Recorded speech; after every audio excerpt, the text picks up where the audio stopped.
சென்று ஆறுமுகசாமி தேவாரம் திருவாசகம் பாடியதால் ஆண்டவன் அகமகிழ்ந்து மழை பெய்தானோ என்னவோ அது அவனுக்குத்தான் வெளிச்சம். அல்லது அவர் பாடியது தனக்கு பிடிக்கவில்லை என்று மனம் நொந்து மழை பெய்தானோ என்னவோ அதுவும் அவனுக்குத்தான் வெளிச்சம். தேவையில்லாத இந்த மழையால் அழிந்தது எங்கள் பயிறு, எரிந்தது எங்கள் வயிறு. ஆறுமுகசாமியை ஆண்டவன் உருவத்திலே அரசாங்கம் காப்பாற்றியது. ஏழை விவசாயி எங்களை யார் காப்பாற்றுவது? ஐயா, இந்த தொழிலாம் செஞ்சு பார்த்தோம், சரியா வரல.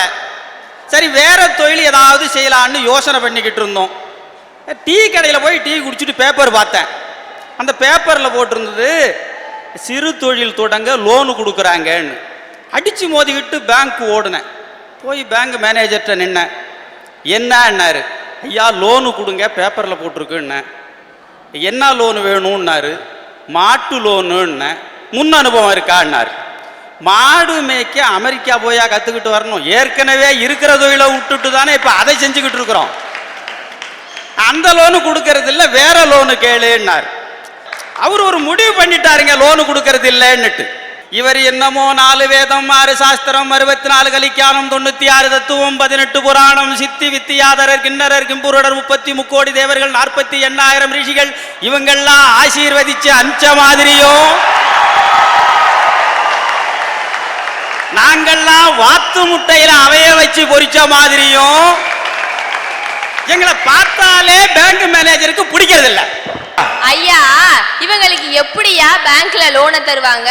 இவங்க கடனை வாங்கிட்டு 4 வருஷமா கட்டுறேன்னு இழுக்கெடுத்து எப்படா ஆட்சி மாறும் லோனை தள்ளுபடி பண்ணுவாங்க இவங்க சதி செஞ்சு பார்த்துட்டு இருக்காங்க. பெரிய பெரிய பணக்கார 5000 கோடி 10,000 கோடி வாங்குவான். அவனுக்கு நீங்க சப்சிடின்னு தனியா தள்ளுபடி பண்ணுங்க, அது தெரியாது. ஏன்னா அவன் மேட்டுக்குடி. சுண்டு விரல்ல காயம் பட்டா அப்போலோ ஆஸ்பத்திரியில பார்க்க கூடாதுன்னு அமெரிக்காவில் போய் கோடிக்கணக்கான ரூபாய் செலவு பண்ணி பாத்துக்கிறியே, அது எவன் அப்போ விட்டு பணம்? ஐயா, காலையில இருந்து சாயந்தரம் வரைக்கும் நெத்தி வேர்வைய நிலத்துல வழிச்சு ஊத்தி சம்பாதிக்கிறானே, அவனுடைய பணம். அவனுக்கு 10,000 ரூபாய் தரணும், உங்க அப்பா விட்டு குறைஞ்சு போயிடுமா? உட்காருமா. லோன் வாங்குறதுல பல விஷயம் இருக்கு. ஒருத்தன்ட்ட சொன்னா ஆட்டுக்கு லோன் வாங்கல, கட்டலை, ஆட்டை ஓட்டிட்டு போயிட்டான். டிராக்டர் லோன் வாங்கினேன், கட்டலை, டிராக்டரை ஓட்டிட்டு போனான்னா. இவரை மாதிரி நொந்த ஆள் ஒருத்தன் சொல்றான், இது தெரிஞ்சா கல்யாணத்துக்கு லோன் வாங்கியிருக்கலாம்டா. இன்னைக்கு பேங்க் போய் நொந்து வராதவன் யாரு? எஜுகேஷன் லோன், படிப்புக்கு லோன் கேட்டு நம்ம மாணவர்கள் எவ்வளவு பேர் பேங்க் வாசல்ல நிக்கிறாங்க பார்த்தீங்களா? அவங்களுக்கு ரெஸ்பான்ஸான பதில் சொல்றதே இல்லை. அது என்னமோ இந்திரலோகத்து நாற்காலி மாதிரி வாழ நினைச்சுக்கிட்டே. அவன் என்ன கடை வைக்கவா லோன் கேட்டான், கல்வி கற்க லோன் கேட்டான். இதை நினைச்சா நாங்க நொந்துதானே போறோம். அல்லும் பகலும் ஆனந்த நடமாடும் தில்லை நடராஜன் திருவருட்சேர் சிதம்பரத்தில் பொன்னம்பல குத்தனவன் பொற்பாதம் பணிந்து நான் வந்த வழி நொந்த வழிதான். வந்த வழி நொந்த வழி, அது வந்த வழி எந்த வழி? சிதம்பரம்னா அதுக்குன்னு ஒரு பெருமை உண்டு. சிதம்பரம்னா ஆம்பள ஆட்சின்னு அர்த்தம். ஐயா, சிதம்பரத்துக்கு இன்னொரு பெருமை உண்டு, என்ன தெரியுங்களா? சிதம்பர ரகசியம். சிதம்பர ரகசியம்னா சிவனுக்கு பிறகு இவனுக்கு மட்டும் தெரிஞ்ச ரகசியம். அந்த ரகசியத்தை உங்களுக்கு மட்டும் வேணா ரகசியமா சொல்றேன். 22 வருஷமா என் பொண்டாட்டிகிட்ட கூட நான் சொன்னதில்லை. அட பாவிகளா. அப்பப்ப வந்து போற ரகசியம்.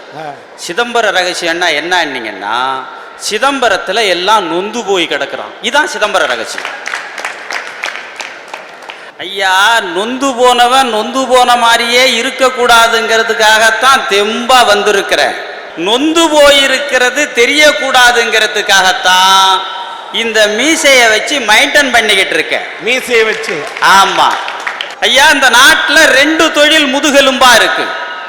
ஒன்று விவசாயம், இன்னொன்று நெசவு. இந்த விவசாயி எப்படியெல்லாம் கஷ்டப்படுறான் தெரியுங்களா? ஐயா, இந்த விவசாயினுடைய கஷ்டம் இருக்கே, அதை சொல்லி மாளாது. ஒரு புருஷன் ஒரு பொண்டாட்டிக்கு எத்தனை முறை தாலி கட்டுவான்? ஒரு முறை தாலி கட்டுவான். ஐயா, ஏழை விவசாயி இருக்கானே, அவன் ஒவ்வொரு வருஷமும் தாலி கட்டிக்கிட்டு தான் இருக்கான். எப்படின்னு கேக்குறீங்களா? ஆடி மாசம் தண்ணி வர்றப்போ தாலி அவுத்து அடவு வச்சு விதை நெல் வாங்குவான். தை மாசம் அறுவடை முடிஞ்ச உடனே மூட்டு கட்டுவான். இதுக்கு இடையில அவன் படுற பாடு இருக்கு பாருங்க. இவன் காலையில ஏந்திரிச்சு மண்வெட்டி எடுத்துக்கிட்டு கோமணத்தை கட்டிக்கிட்டு நாத்தங்காலை சீறு பண்ணி விதை விட்டு பயிராக்கி களை எடுத்து பக்குவமா வச்சிருந்தா பயிரை எலி தின்னுட்டு போடுது. எங்களுக்கு இப்ப என்ன ஒரு சந்தேகம்னா, அறிவாளிகள்லாம் சேர்ந்து கண்டுபிடிச்ச எலி மருந்த எலி திங்க மாட்டுது. இப்போ எலி அறிவாளியா, இதை கண்டுபிடிச்சவன் அறிவாளியா? இதெல்லாம் முடிஞ்சு அறுவடை செஞ்சுக்கிட்டு அப்படியே வந்தோம்னா உழுதவன் கணக்கு பார்த்தா உழக்கு கூட மீறல. விளைய வைக்கிறது நாங்க, அதுக்கு விளைய வைக்கிறது வேற ஒருத்தன். என்ன ஒண்ணு, நல்லா விளைஞ்சா நெல்லை விற்போம், ஒண்ணுமே விளையலன்னா கொல்லைய விற்போம். விஞ்ஞானமே விவசாயத்துக்குள்ள வராத அன்னைக்கு ஒரு காணிக்கு 60 மூட்டை அர்த்தம்.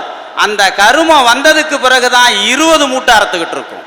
அதனால விவசாயிகள் நொந்துகிட்டு தான் இருக்கான். ஒவ்வொரு முறையிலையும் ஒவ்வொரு நாளையிலையும் மக்கள் நொந்த வழியில தான் போய்கிட்டு இருக்கான். ஐயா, அழகா ஒரு பழமொழி சொல்லுவாங்க ஐயா, அடுத்தவன் வாழ 5 நாள் பட்னியா கிடப்பான்னு. ஆனா இன்னைக்கு நம்மால் என்னன்னா, அடுத்தவன் சாவ 1 மாசம் பட்னியா கிடக்குறாயா.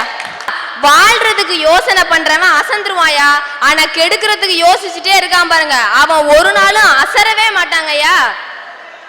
இன்னைக்கு நாடு முழுவதும் தீவிரவாதம் தலைவிரிச்சு ஆடுதே. காரணம் என்னயா? உங்க மக்கள் விதி வழியில போறதுனாலயா இல்ல மதி வழியில போறதுனாலயா? காரணம் சதி வழியா? நம்ம தாஜ் ஹோட்டல் குண்டு வெடிப்பு எல்லாருக்குமே தெரிஞ்ச விஷயம் ஐயா. இப்ப பாகிஸ்தான்காரன் 6 மாசத்துக்கு முன்னாடி சமையல்காரனா போய் உள்ள நுழைஞ்சான். அங்க பாத்துக்கிட்டு இருந்த உளவுத்துறை என்னையா பண்ணுச்சு? சரி, அதுக்கப்புறம் 15 நாள் கழிச்சு ரூம் எடுத்து தங்கலான்னு போயிருந்தான். அங்க போலீஸ் படை என்னையா பண்ணிட்டு இருந்துச்சு? பாகிஸ்தான் எல்லையிலேருந்து இந்திய எல்லைக்குள்ள நுழைந்து 5 மீனவர்களை சுட்டு தள்ளிட்டு நம்மளுடைய கப்பல்ல இந்தியாக்குள்ள வந்து நுழைஞ்சுதே. அங்க சுத்தி இருந்த ராணுவம் என்னையா பண்ணுச்சு? எல்லாம் தூங்கிக்கிட்டாயா இருந்தீங்க? அப்படி தூங்கிக்கிட்டு இருந்ததுனாலதான் தாஜ் ஹோட்டல் எரியறதை வேடிக்கை பார்க்க முடியுது. உள்ள இருக்கிற கஷ்டப்படுறதெல்லாம் வேடிக்கை பார்க்க முடியுது. 4 நாளைக்கு மெகா சீரியல் பார்த்த மாதிரி எப்படி பொழுது போகும்? புரியாம பேசிக்கிட்டு இருக்கிற. இன்னொரு முக்கியமான விஷயம் என்னன்னா, நம்மளோட இந்தியாவோட நுழைவாயில் சொல்றது மும்பையா. இன்னைக்கு நுழைவாயிலே சரியில்லையே, கொல்லப்புறம் எப்படியா சரியா இருக்கும்?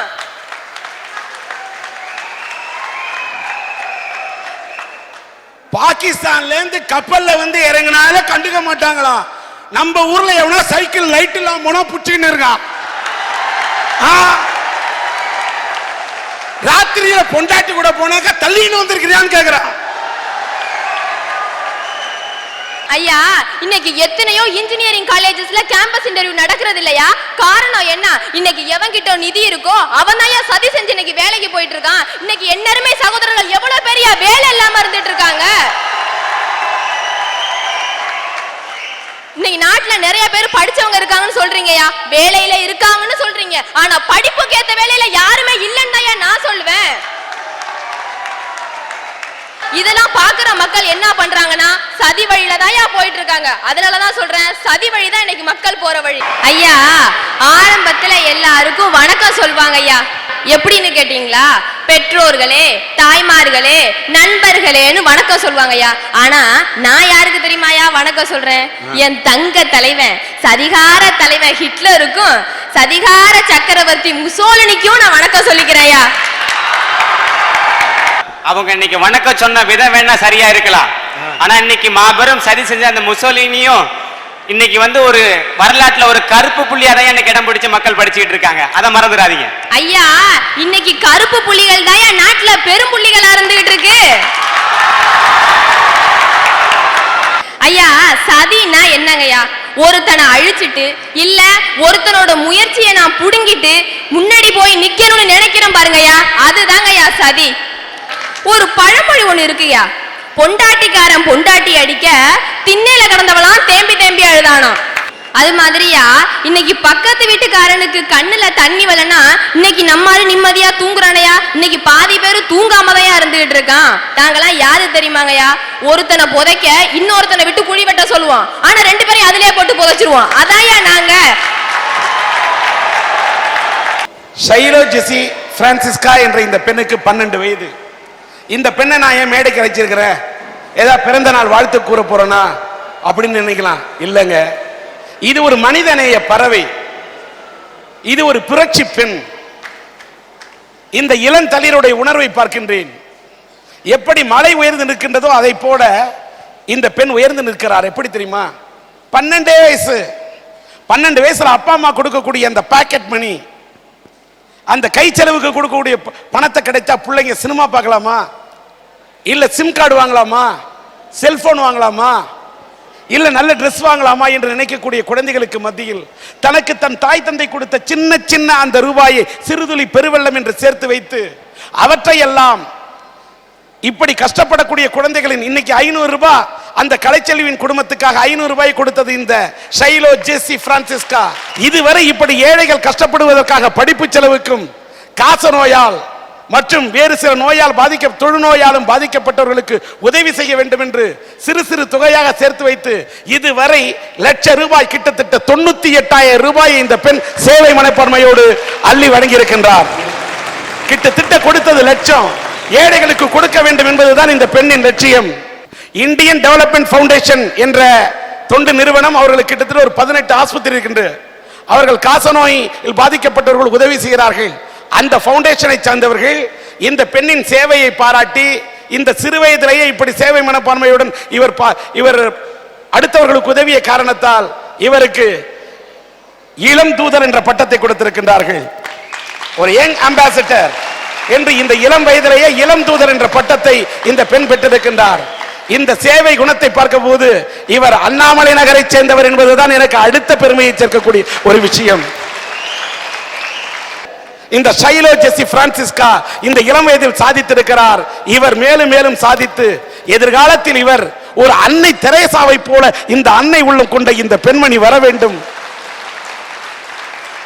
என்று மனதார வாழ்த்துகிறேன்.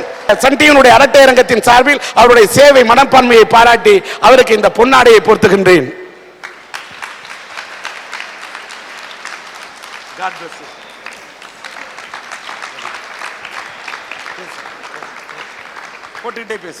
எல்லாருக்கும் வணக்கம். என் பேர் எஃப்ஏ ஷைலோ ஜெசி பிரான்சிஸ்கா. நான் ராணிசியாச்சி ஹையர் செகண்டரி ஸ்கூலில் 7th ஸ்டாண்டர்ட் படிக்கிறேன். இந்த இந்தியன் டெவலப்மெண்ட் ஃபவுண்டேஷன்ன்றது 25 இயர்ஸாக நடத்திட்டு வராங்க. அதில் தொழுநோய் மற்றும் காசநோய் ஒழிப்புக்காக அதை நடத்திட்டு வராங்க. தொழுநோயை கிட்டத்தட்ட 80% ஒழிச்சிருக்கு. அது மட்டும் இல்லாமல் இந்த தொழுநோய் காசநோயால் பாதிக்கப்படுறாங்க பிள்ளைங்களையும் புவர் சில்ட்ரன்ஸையும் படிக்க வைக்கிறாங்க. அந்த பசங்களுக்கு ஒரு வருஷத்துக்கு சாப்பாடு, தங்கறதுக்கு இடம், படிப்பு எல்லாம் சேர்த்து 3600 ரூபாய் சொல்கிறாங்க. நான் என் பாக்கெட் மணிலேருந்து 3 பேரை படிக்க வச்சுருக்கேன். அப்படி இல்லாமல் நான் கடந்த 3 வருஷமாக ஐடிஎஃப்க்கு 98,770 ரூபாய் கொடுத்துருக்கேன். அது யார்கிட்ட கலெக்ட் பண்ணேன்னா எங்கள் ஃபேமிலி ஃப்ரெண்ட்ஸ் ரிலேட்டிவ்ஸ்கிட்ட கலெக்ட் பண்ணி கொடுத்தேன். நான் இந்த மிடில் கிளாஸ் ஃபேமிலியை சேர்ந்த நானே இவ்வளோ செய்யும் போது என்னோட வசதி படித்தவங்க இன்னும் நிறையாவே செய்யலாம். செய்யும் போது ஒரு உறுதிமொழி எடுத்துக்கிட்டு செய்யுங்க. எனக்கு கிடைச்சது எல்லாருக்கும் கிடைக்கணும், எனக்கு தெரிஞ்சது எல்லாருக்கும் தெரியணுன்ற உறுதிமொழியை எடுத்துக்கிட்டு நீங்கள் சமூக சேவை செய்யுங்க. அப்படி சமூக சேவை செஞ்சால் அந்த தொழுநோய் மற்றும் காசு நோய் அடியோடு நம்ம இந்தியாவிலேருந்து அழிச்சிடலாம். அது மட்டும் இல்லாமல் 100% நம்ம இந்தியாவில் இப்போ அடித்தவங்களே இருப்பாங்க. நன்றி. நன்றி, வாழ்த்துக்கள். பாத்தீங்களா இந்த குழந்தைக்கு இவ்வளவு இந்த உணர்வு. அதனால மனம் படைத்தவர்கள் பணம் இருந்தால் மட்டும் போதாது, மனம் வேண்டும், நல்ல சேவை செய்ய வேண்டும் என்ற மனப்பான்மை வேண்டும். இவரை பார்த்தாவது நல்ல மனம் படைத்தவர்கள், பணம் படைத்தவர்கள் ஏழை எளியவர்களுக்கு, காச நோய் நோயாளிகளுக்கும் தொழுநோய் கொண்டவர்களுக்கும் அவற்றை போக்குவதற்கு நீங்கள் தொண்டு செய்ய வேண்டும் என்று ஒரு கோரிக்கை வைக்கின்றது சன் டிவி அரட்டை அரங்கம்.